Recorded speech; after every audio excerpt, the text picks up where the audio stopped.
What is up, everybody? Today we're going to be talking about all the cars that Anthony, over here at BCC, have owned.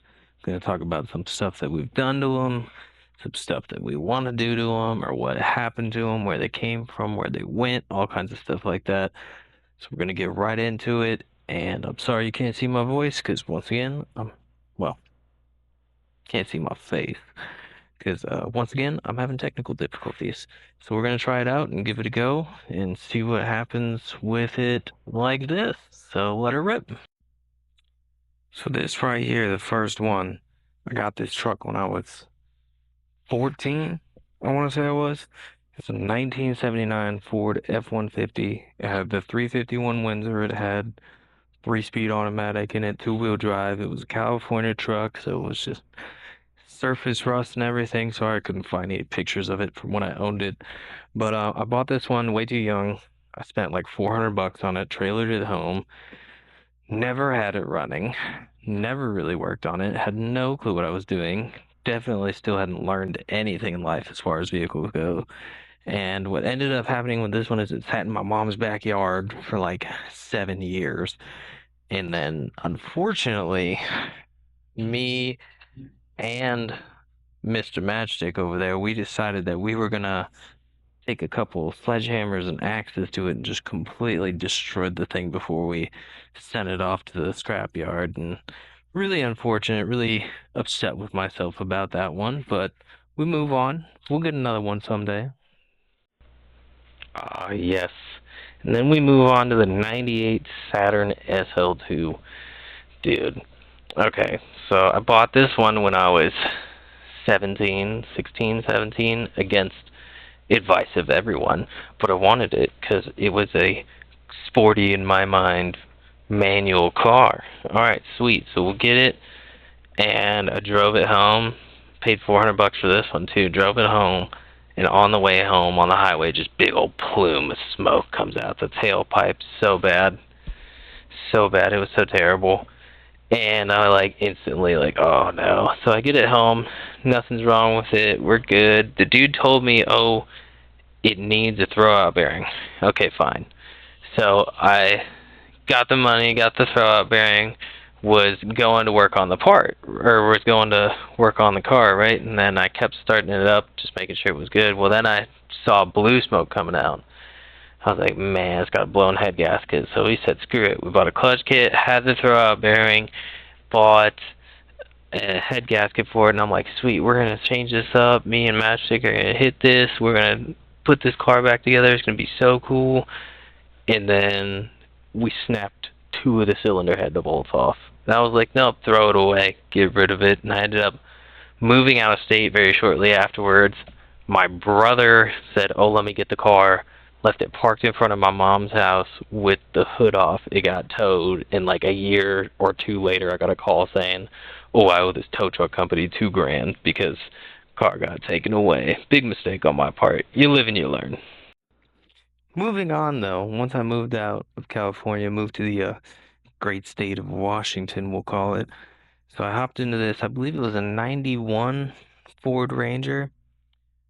I moved out to live with my cousin, and he was like, yo, I got this truck in my front yard. If you could fix it, you could have it. Turns out it just had a blown radiator hose. So I swapped those out, the first day that I moved to the state, I swapped those out, went there, put the coolant in, got it up and running and driving awesome. So it was a manual rear wheel drive, and I believe it was the four cylinder. It might have been the six cylinder. I can't remember. But that one looked heinous. That one had this terrible, terrible like camper shell that this dude custom made out of the back, out of like ladder racks, and it was so bad. But anyways, so I just drove that thing around, did an oil change on it, did a couple gaskets around here and there, and I ended up giving it to a homeless family as a Christmas present. But that's a whole different story. But either way, truck was given away just like it was given to me. See, then my uncle decided, oh, that wasn't a good enough truck for me, and being the gracious man he was, he gives me this beautiful 92 Nissan D21. And when I say it was beautiful, I mean the paint on it was red and everything else was rust brown. Now, I appreciate the hell out of him for it. And he wouldn't let me pay him for it. He just wanted to take care of me. It was manual, it was four-wheel drive, it had the V6 in it, it could do everything I needed to do, getting around in the mountains. And I appreciate him, but he wouldn't let me pay for it. So I gave him a case of beer. So I bought that truck for a case of beer, in my opinion. But that thing that thing was just a beast, dude. It would go anywhere, it would do anything. I had snow tires on it that the plugs had been pulled and had been ran for like 3 seasons. It was a bad move. It was a sketchy truck all the way, but it just ate and it just went like 105 for no reason. The e-brake didn't work on it. I never did an oil change on it because it had 293,000 miles on it or something like that. I would just add a quart of oil every time one burned off. And then, let's see. Oh, we were drifting in the Lowe's parking lot in the snow one day, and I gunned it straight for the curb to kind of Leroy Jenkins hop it over there. Blew out the rear tire. Drove home with three wheels. All bad. Never registered or insured it either. I was a very bad example in my young age. Yes. And then we go to the one that started it all, my love obsession, Geos.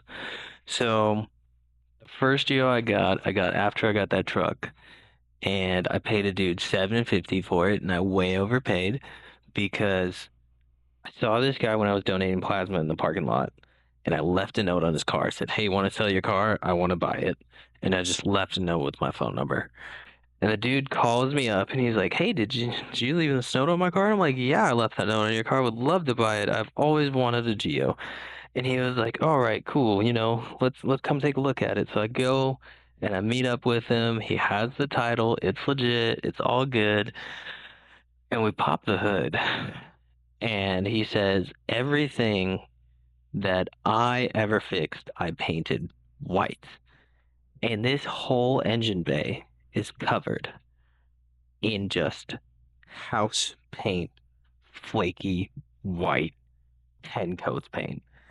I'm like, "Oh no. Oh no, dude. What are we gonna do?" So I ended up buying it because dude claims the story is he replaced the engine. He said he engine swapped it with one with lesser miles, so that was why he painted everything white because he touched everything. He didn't. He was full of crap. But I drove the piss ants off of that thing. It was great. For some reason, every time you would go through a roundabout, it would just die. Like you'd be taking a roundabout and it would just die. But you could take a corner at 50 miles an hour and it wouldn't even budge. It would be perfectly fine. And then let's see, we had a fuel line break on that one.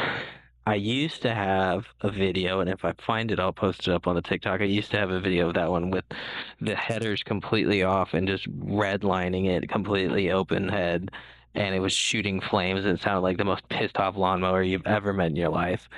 I cut the muffler on that one, and I only ever had a Bluetooth speaker. Like I had a JBL speaker as my radio because there was no radio. It was gone. I don't even know what the dude did with it. It was plastic.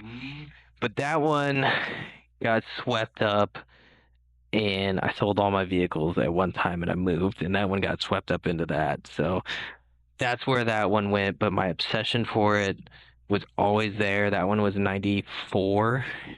And, it, I'd love Geos. I'd own 20 if I had the time. Oh God. I literally took a picture of this when I purchased it and I put it on my Instagram and I said, in my defense, I was left unsupervised or I need a babysitter or something like that. This is a 1980 F600 and I purchased it from a dude who I initially went to look at an El Camino and somehow ended up with this. Don't ask me how that happens. But it was a cabin frame, and the frame was 40 foot long after the cab because it used to be an old U-Haul box truck. It was a 5-speed manual, and it was all the original everything. Oh God. So that thing, I drove it home. That was a terrible idea because the brakes didn't work very well. It had no lights. You had to keep the gas on a little bit to keep it running. So I had to just like keep the gas on, or I had to heel toe it in this big old truck with no lights, no registration, no insurance, no nothing. Drive it home. And at the time, I lived with my cousin, and he called it my $500 workbench because I would work on it a whole bunch, and I would put other tools on it while I was working on other things. But it was just a workbench; it never moved. But that one was the last of the ones that I owned when I lived in Washington, and that one, it was the Ford Ranger, the D21, the original Geo, and this 1980 F600.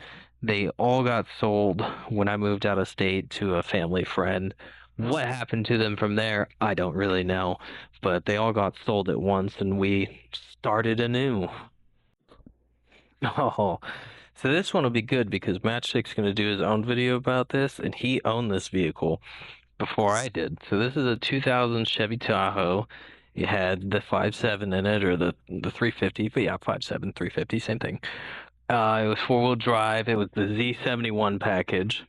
So when I got it off of him, it did need a bunch of work. That wasn't his fault, though, just to clarify. Well, most of that wasn't his fault, but it did need a bunch of work. So we did.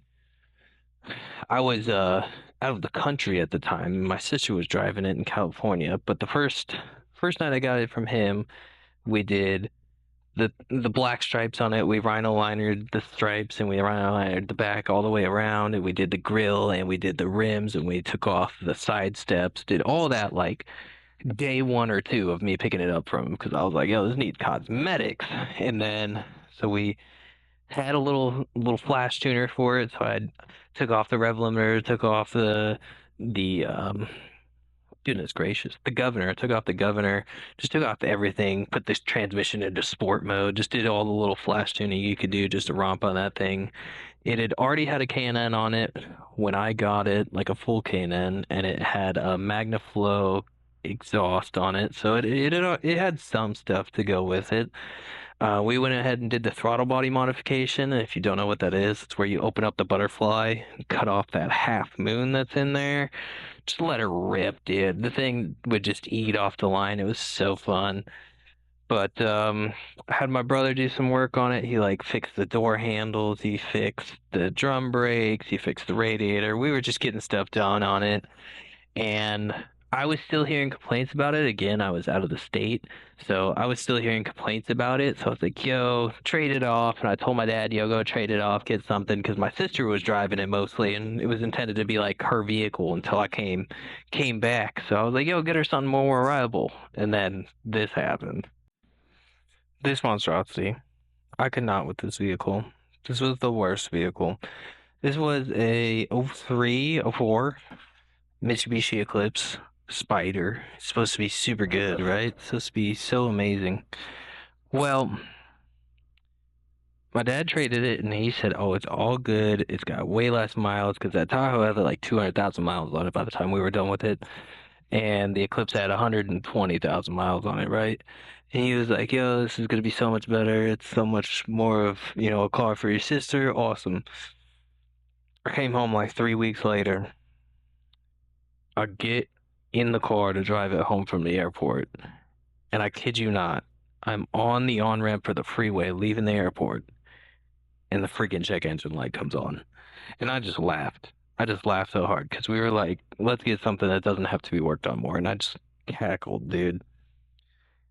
Come to find out, because my mom's sitting in the passenger seat and she goes, "Oh, I thought we fixed that." I'm like, "What do you mean we thought we fixed that? I was told nothing wrong with the car." So I get it, and I'm driving it around. I'm taking it around town. It needs CV axles. Okay, we do CV axles. It needs a fuel pump. Okay, we did the fuel pump. One of our designs, actually, the making of a Brotherhood design, is a picture that somebody took of us working on this Eclipse under the street light in my dad's driveway. And it was just terrible because, like, you have no tools. You're under a street light. It's cold. You're on the ground, covered in all kinds of fluids. Terrible. It was terrible. The thing ended up throwing a timing tooth. The camshaft, the timing tooth, it just right off. It sheared like 10 of them off. And so I didn't know that. I was out of town again, and I come to find out that, car's not running. So, a buddy of mine went to pick it up because he was interested in buying it, looked at it, went, no, this is the problem, sent me a picture, said, never mind. I was like, yeah, fair enough, dude. Fair enough. So, yeah, we ended up junking that one, sent it to the junkyard, and that was the end of cars in the United States for a minute for me. Oh, y'all ain't ready for this. Yes, listen to that sweet, sweet. I cut off the resonator noise. So beautiful. Little walk up. Uh, I thought I was real fly with this hood paint job that I did, and I'll have you know that like a 55-year-old Japanese man said it was gangster, and nobody did it. That's me and my boy Ryan posted up. That's his R32, way cooler than mine. That's when that's when the story gets interesting right there, okay? So that car, we ended up junking the thing. And what happened was I had bought it, done some work on it, oil changes, spark plugs, did no, didn't do an AC delete on that one because it was Japan. It's hot and humid. But that one, I welded the diff. It was a 3.73 initially. Sorry, I didn't even say what this is. That's the JZX 100. That's my Toyota Mark II, not the Chaser, which I really want, and it was an auto. Um, but anyways, so we welded the diff, and it initially comes with a 373. So that made it like a little bit more fun. We can drift it. Yeah, cool. It's a welded diff and an auto, whatever. And then what we did was I said, no, that's not enough. And then I got a 393 diff and I welded that. And mind you, these diffs I'm welding like laying down on the shop floor like sniper style because the only way the welder would work, it was a MIG welder, and the only way the wire would feed is if the line was completely straight. So it was fun. But the 393 wasn't doing it for me. Um, it just wasn't hitting right. It just wasn't enough because I had no power adders on this thing. So I was like, yeah, I'm gonna get the 393 diff, and then it still wasn't doing it. So then I got a 410 diff, and then we welded that, and that thing freaking ripped. And that thing would literally like take your foot off in drive at an idle go 25 miles an hour. It was stupid. It would just pick up and go to like 25 and like sit there just and drive with your foot off the brake. And I was like, hell yeah, this car's amazing. And I did stupid stuff in it. I drove it all around Okinawa for a year, 2 years. And it was just, God, it's such a fun car. I have so many memories in that car. I will be getting another one, I swear. But what ended up happening to that one is I took it to the local track and I said I could drift this thing. And then I can decently. It's not terrible, but I ended up blowing the transmission up.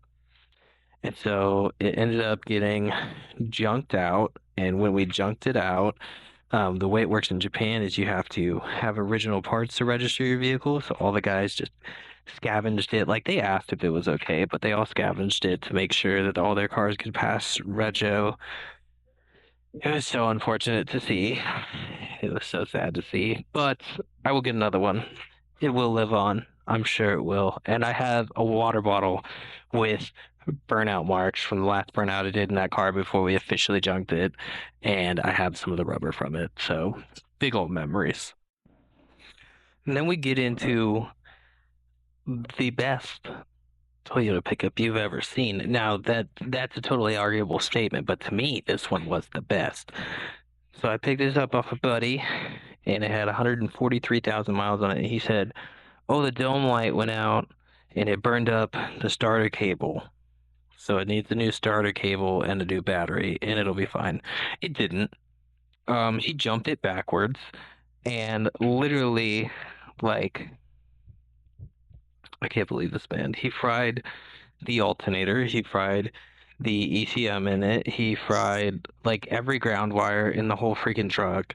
So I didn't have the care in the world to figure it out at the time. I just wanted the vehicle. Took it to a shop. That cost me like $1,500. But he was the second owner, so I was the third owner. And it was a really clean truck. It was all stock. And then of course I had to take it and do like stupid shit to it. So I put the let's see, I put the quick release steering wheel on it because you had to hear the ding, like it had to happen. And then we did an intake on it where I took some fence post and some elbows and some connectors and just hooked it up. And I spray painted it VHT orange. It was so bad, but it sounded gnarly. And then, of course, we had to cut the muffler off. So the muffler came off. I took the rear bumper off, or the tailgate off, for weight reduction, of course. And don't argue with me about the aerodynamics of it. You're wrong. But then let's see, what else did we do? We did an ACD lead on it because it never worked anyways. So that totally added like 100 horsepower for sure. And then we did the aftermarket seats in those. By aftermarket, I mean I stole them out of the Subaru and very terribly drilled them in there. I'm so glad I never got into an accident in that truck. It would have I would have died. It would just straight up wouldn't have gone well. But then I messed up and I was like, I want to do more to the intake and I want to start tuning this thing and I want to make it go faster. And I decided I was going to pull the mass airflow sensor. Don't ever unplug the mass airflow sensor on that truck because I spent countless hours with professional mechanics and by myself trying to find one that fits, that works for it, that the vehicle would run again, and it just never would correctly. It would sputter and spit, and it was terrible, and I loved that truck, and I never wanted to get rid of it. But we ended up junking it because we needed the money at the time, and because I just couldn't get it fixed. I just couldn't get it fixed, and we didn't have the space for it. Needed some money, so we let go of that truck, and I'm so unfortunate about it because you can't pick one up for less than like 3 grand that's running and driving with the manual with the rear wheel drive only because I want that truck and I want to make it a drift truck. And maybe one day Z swap it. We'll see when I get one again. Maybe.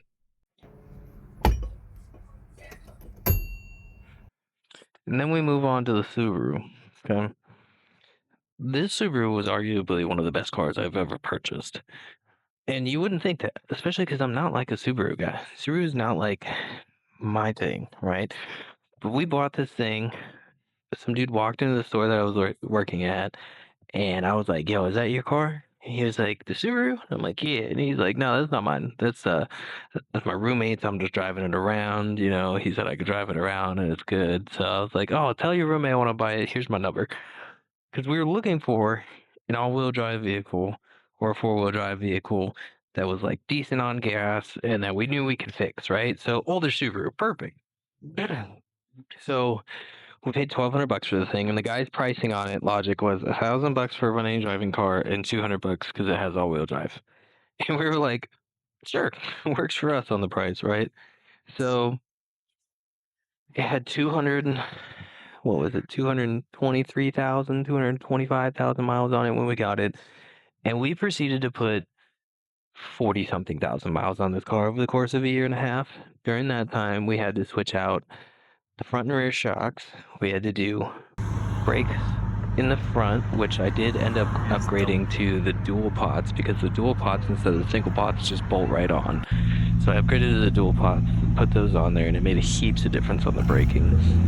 But so we replaced those. I think we were doing the exhaust on it. I got a whole setup of a MagnaFlow catalytic converter high flow one, and then I got a catback Borla Type S, and I got them both on a steel. So I was like, hell yeah, this sounds amazing. And in the process of us bolting it on, which was literally a pain in the ass because they just didn't want to fit up anyways, but it sounded great when it was done. We had the back of the car on jack stands, and we had the front of the car backed up onto the ramps. or the opposite way, backed up onto the ramps on the rear, jack stands on the front. And when we were putting the jack up to take the jack stands out, it rolled off the back and the jack went straight through the radiator. So it had a brand new radiator on it. Spark plugs we did, ignition wires. We actually made the vents functional. We took off all the stickers on it because there were some interesting stickers on it when we got it. Got some new wheels and tires for it. Spent like $1,200 on rubber. I know that doesn't sound like a lot to a lot of you, but for me, that was like a really good tire. The rims I picked up off of somebody else and spray painted them black. It looked great. My wife curbed them like 2 days afterwards. So pissed. But yeah, that thing was amazing. I got married in that car. Like we drove to Vegas to go for our wedding in that car. It was great. And it just kept going. It drove us to California, to Washington, to Utah and back. It drove us to Vegas like 3 times. It drove us to Colorado. That thing just never gave up. And then it blew a head gasket, like they all do. And it went downhill from there. And I ended up pretty much giving this thing away after putting in a ton of work into it and just being like, I'm tired of it. I'm done. Moving on. I would own one again though. And coming back to the creme de la creme of cars, the Geo Metro. So this one, gotta hear this beautiful noise here.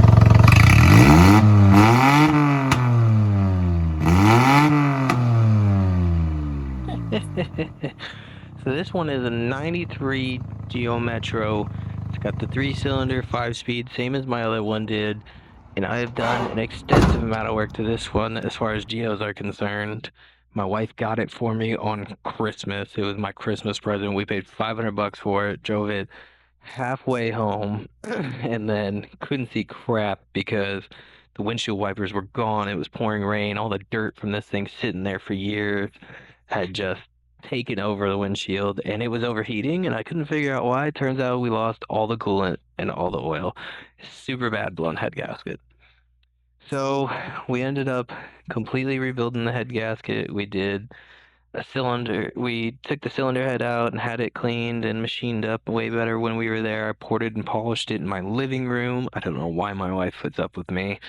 I ported and polished the intake. Obviously, you heard an exhaust on there. I made a custom exhaust for it that comes straight off the headers into, I believe, like 2.5-inch pipe into a MagnaFlow high flow generic cat, and then out into a white pipe right under the passenger doors. This thing is obnoxiously loud. What else have we done to it? Weight reduction. I stripped out a whole bunch of stuff out of it.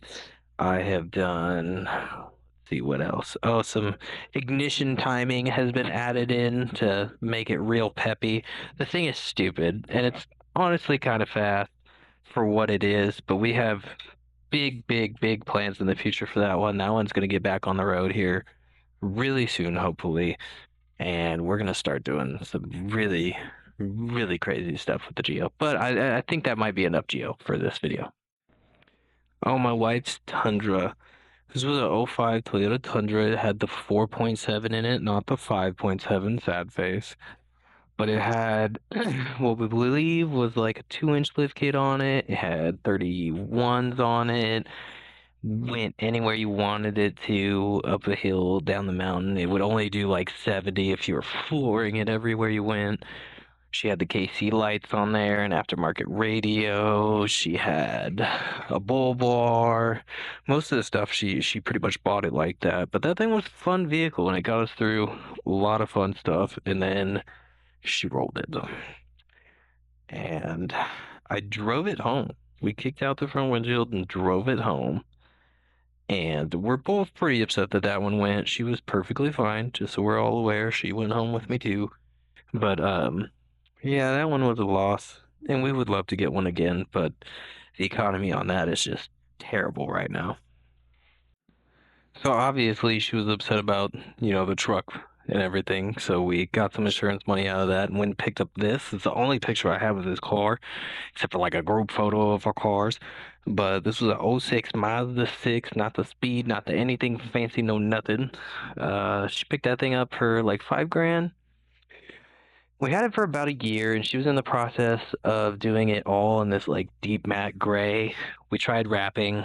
We can't wrap. We are not rappers. No, no skill to be had with that. So then we skipped on to the spray painting. Um, and we ended up spray painting like half of it that gray, and I think she sprayed the wheels at one point too, like pink or something. And we had that car for about a year, and then it started having all sorts of issues. Everything just started going wrong with it, like codes everywhere, running like turd, lights going off, nothing. So we were like, yeah, screw this, we're getting rid of it, and we just sold that one off. I can't remember what we did with that one. I think we might have traded it. No, we didn't trade it in. I don't know what happened to that one. We'd have sold it, I guess. Funny enough that we get to the next slide, I remember what happened to that car. We traded it in on this truck and we put money down and paid for it. So I picked this truck up for, what was it, $1,500? They gave us $500 for the trade-in on the Mazda because it was in shambles and paid the rest for this truck, right? And the dude wouldn't let me test drive it because the brakes were so bad. He's like, the brakes are horrible. The brakes are like the worst thing I've ever seen. I won't let you test drive it. And it had a smash to hell windshield, and everything else on it was perfect. Like it had nice enough paint. There wasn't a lot of rust. It had bigger tires on it, and it ran amazing. And I was like, you know what? This thing looks beautiful. I'll take it. I'll take it. So I took it, and we didn't get to test drive it. And I drove it home, and I was like, oh yeah, the brakes are bad, but they're not that bad. I've driven things with worse brakes, right? And so got it home. It needed the two front brake calipers were seized up. They were just like not working. It was just the rear brakes working. So switched out those calipers, painted them red because red makes more power. And the thing stopped on a dime. It was great. Got the windshields replaced. We did, a couple lights on it and everything. But yeah, I didn't have any issues with that truck. And then it had, what was it? Oh, sorry. It was an '07 GMC 2500. It had the 6.0 in it and the 4L 60. So the transmission did transmission things, but it was just normal GMC problems, handles falling off and stuff like that. But it was a great truck and it was amazing and it lasted us for a long time. But I had a baby and my wife didn't like the suicide doors on it, so we traded it for this. All right, hear me out. An unfortunate sidebar. I got my pictures messed up. It was not for what comes next. So what actually came next was this Jeep. This was the 2000 or a 2002 Jeep Grand Cherokee. I bought it off a coworker for 20 bucks because he was like, it's been a field, it's a pain in my ass, I don't want to deal with it. 20 bucks, you could take it. And I was like, are you sure? Because I have an offer standing. Anybody, I will offer anybody 20 bucks for their vehicle. So I'll give you 20 bucks right now. And I shook his hand and I gave him 20 bucks and I picked it up that night. I drove it like halfway home and then it started overheating. And what the problem was is it needed a water pump and he told me it needed a water pump, but I thought I could make it home. I couldn't make it. But we switched out the water pump on it. We did some work on it, found out it had a couple transmission code errors. It would just go into limp mode whenever it wanted. It it did do Jeep things for when it was working. It did, but we ended up, we'll say, giving that one away. That one parted ways with us, but we don't need to get into that. But that one was gone. And then motorcycles started coming into play. We've got a 1970, what was this one?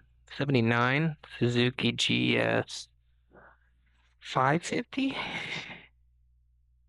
It was either that or it was an 81. No, this was the 79 because I at one point I had a different problem child, but this one was the 79. I got that thing for like 400 bucks or something like that. It was supposed to be running and driving, and it wasn't. And then I rode it up and down the street a couple times, sketchily, terribly. It didn't really go over 30. It was very dangerous. The tires were shot on it, so we got the carbs cleaned. That didn't fix anything. We redid the tank. That didn't fix anything. And I ended up selling that one to a dude for like 500 bucks, saying, "Oh, it's got all this work. Oh, I did all this effort on it, and it's just not right." So yeah, you take it. And that one was gone. I forgot to send it to you when I left, Terrible but audio that I sent to we're my out buddy now, through my helmet. pretty smooth. That was before I did the intake on I it. like it. Wish I would have done more of that. This is my beautiful picture here of the first group ride I went on. I had a ton of fun on that group ride. We went like 200, 300 miles in that one day. That was insane for me because it was like week 3 of me owning the bike, and we went on this curvy road. No riding experience. Bad idea. But it went great. It went fine. So that one was what was that? A 14 Yamaha Bolt 950. It wasn't the R, which I wish I had gotten the R, but it was amazing, and I did love that bike, and I put like 1,500 miles on it, I want to say, over the course of like 2.5 months. Well, it did So I indeed put the take intake an on hour it, to install, like it said it would. the K&N. Already looks a lot better. That's oh yeah, oh the knee placement. It's way better because I could tuck in. Before it was like out here, and I didn't have a choice. Yeah, the stock Alright. airbox was terrible. But yeah, I put good miles on that thing, and then I got hit by a car. I was going through an intersection, and somebody made a U-turn in front of me, and I T-boned the car with a motorcycle, and it was not fun. It was not fun, let me tell you. This is the only experience in my life where I've been like, I am close to death. And I walked out of the hospital the same day, but yeah, it was definitely something that I was like, dang, that sucked because I only had the bike for like 3 months. I didn't have time for it. I didn't get to enjoy it how I wanted to for as long as I wanted to. So I've got my eyes set on getting a brand new one with the Bolt spec or with the R spec to get back into it and see if that mess with me mentally. But I don't know. I haven't found out yet. And now we're on to this stupid Dodge. It was an '04 Ram 1500. It had the 5.7. It had the 4-door. It had 4-wheel drive. And we traded our big red GMC, our nice 2500 for it because my wife wanted something with true 4 doors to get the baby in and out of the car. And yes, I blame her for it. It was a terrible idea. That thing would do so many stupid stuff, and it just didn't perform how it should have. It was sketchy to drive. Come to find out, it was sketchy to drive because one of the shocks was held on by baling wire. I don't know how I missed that when looking over the vehicle, but it was not bolted in. It was held in by baling wire, and I Lightning McQueen ka-chowed this truck in front of my neighbor's house coming home, hitting a pothole.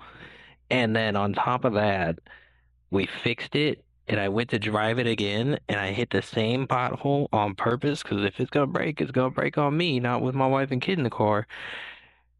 And it broke again, and it was so bad. And I ended up selling the thing for like $1,400 because in order to change out everything that had broken, it was so much work and so much parts and so much time and money, and I just didn't even want to deal with it. I never liked the truck from the beginning. So when I could chow the truck for the first time, I had to be back at work in like 8 hours, and we traded in. Well, we went and got this the same night. This was a 2016 Ford Focus SE. It was the newest vehicle I have ever owned, and it had 139,000 miles on it when we got it, and the thing was a turd. It felt like the clutch packs were going out constantly. Whatever. We had a tire pressure sensor that would just never be fixed. It just refused to be fixed.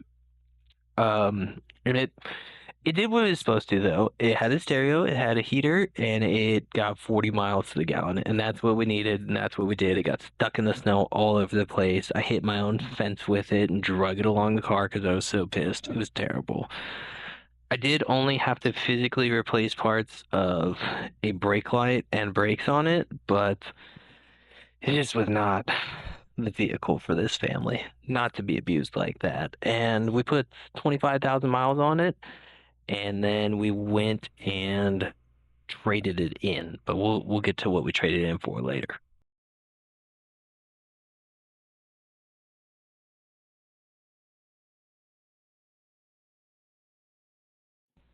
In comes the beautiful 1973 F600. The thing was amazing. I picked it up for $1,000 bucks, way more than I should have, and we got it towed home because I bought it from a wrecking yard. It came off of a farm. It was a farm truck its whole life, it looked like. And it looked like it might have been single owner. It had like 79,000 miles on it, and I believe they were original. And I got it up and running, and it was great. And I never drove the thing. Never drove the thing. Um, I just kept working on it, kept working on it, kept working on it, and it ended up being I would need like $7,000 to get it like roadworthy to a place where I was comfortable, where I was going to be driving it around how I wanted to be driving it around. And I traded it for the Jeep. And these crazy guys came and picked it up, traded me for the Jeep, and they drove it onto the trailer with no brakes. It didn't have any brakes, and they drove it onto the trailer. Great guys.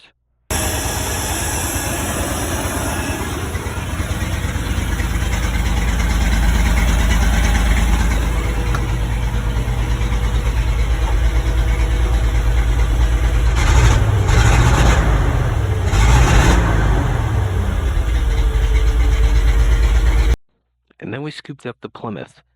It's a 1988 Plymouth Caravelle. It's a front-wheel drive. It's got the 2.5 liter naturally aspirated in it. This is a one-owner car before me. It came from a young lady who had purchased a house, and the car was left on the property, and I got it for free. Towed it home. The original owner was a 102-year-old lady, something like that, if I remember correctly. But she put 83,000 miles on it, and every piece of paperwork, everything is in here from the very first day she bought it. And we took it home, cranked it over with a battery, put a new battery on it, cranked it over with a battery. My roommate was spraying starter fluid. I had it floored, and everything he did with the starter fluid happened in the throttle. So I was like, oh, it needs a fuel pump. So got a fuel pump, put it in, drove it around the neighborhood, and then I went to change the injector because I got a new injector for it when I got a new fuel pump, and the injector I got was wrong. And the one I had in it broke coming out. So now it doesn't run. And it has a major oil leak from either the oil pan gasket or from the front main seal. I'm so upset because now we gotta just take it apart. Now it's just gonna be a whole build. We're gonna go for hopefully a like JDM VIP style build on it, and you're gonna see a lot more of that on the channel soon. So I'll stop talking about it for now. We're halfway deep on cars that I own now. This is a 2013 GMC Sierra 1500. It's got the 5.3 four-wheel drive. It's the base model of base models. We traded that one in, or we got this one on the trade-in with the Focus, and it's got 138,000 miles on it now. It had like 120 something thousand on it when we got it, maybe even less. And yeah, dude, thing's just a workhorse. It just keeps going. We put a battery in it the first day we got it because we found out that's bad. We've changed the blower motor on it. There's a brake light that doesn't refuses to work. I don't know why. And other than that, it's just GMC problems. Everything squeaks. All the doors are rattly, everything. But it works great. Does everything we're gonna do to it. It's my wife's truck now. So she's gonna decide what happens to it. I'm thinking she's going for a lift kit and a bunch of light bars and stuff. So we'll start seeing some stuff with that as well and figure out what's going on there. And last but not least, if you're still with us, thank you, love you. You might as well subscribe and stick around for longer, see more videos coming up. But we've got the Jeep. So the 92 Jeep Cherokee, I got it. I traded it straight across for the 73 F600. It's got the 4.0. It's got four-wheel drive if the front drive shaft was connected, and automatic trans. So yeah, it's known to be a beast. It's known to never die, and yet mine is constantly dead. You've seen on the channel I've done some suspension stuff with it. We're just replacing parts at this point. We've done shocks, we did tie rod ends, or sorry, we did sway bar links, we did the strut stabilizer, we done simple stuff to fix it. Battery cables. We've had to do, or we're trying to do changes on the lights. I had to do a valve cover gasket. There's plenty more to come with that. We're gonna see really hard if we can't make our way into like a Gambler 500 or something next year and have that vehicle ready to go and ready to do some heinous stuff. So stick around because it's coming. There will be more.